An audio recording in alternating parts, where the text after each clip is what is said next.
नमस्कार, स्वाभिमानी TV news चॅनलच्या बातमीपत्रात आपलं स्वागत।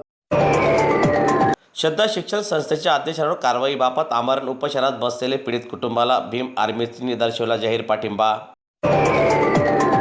नोकरीचे आमिष दाखवून तब्बल 3,49,000 रुपयांची फसवणूक करणाऱ्या श्रद्धा शिक्षण संस्थेच्या अध्यक्षांवर तात्काळ कारवाई करावी या मागणीसाठी पीडित कुटुंब गेल्या 3 दिवसापासून धुळ्यात आमरण उपोषणाला बसलेले आहेत। या प्रकरणात न्याय मिळावा आणि संबंधितांवर कठोर कारवाई व्हावी अशी मागणी उपोषणकर्त्यांकडून केली जात आहे।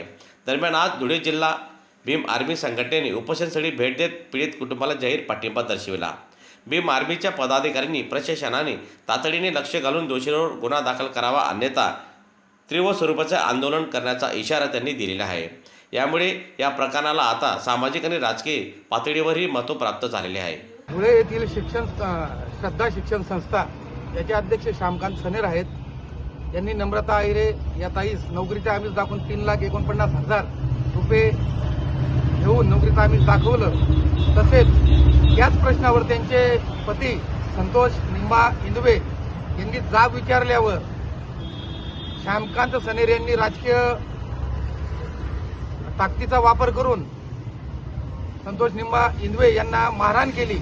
या मारहाणीच्या विरोधात ते गेल्या 3 दिवसापासून धुळे येथे क्युमॅन क्लब ते जिल्हाधिकाऱ्यांनी उपोषणासाठी जागा उपलब्ध करून दिलेली, ते उपोषणासाठी बसलेले आहेत, पण त्यांना अजूनही शासन दाद देत नाही आहे। तसेच धुळे महानगरपालिकेला दिनांक 16 मार्चला त्यांनी मंडपासाठी परमिशन मागितली, म्हणजे ती सुद्धा परमिशन त्यांना नाकारण्यात आली।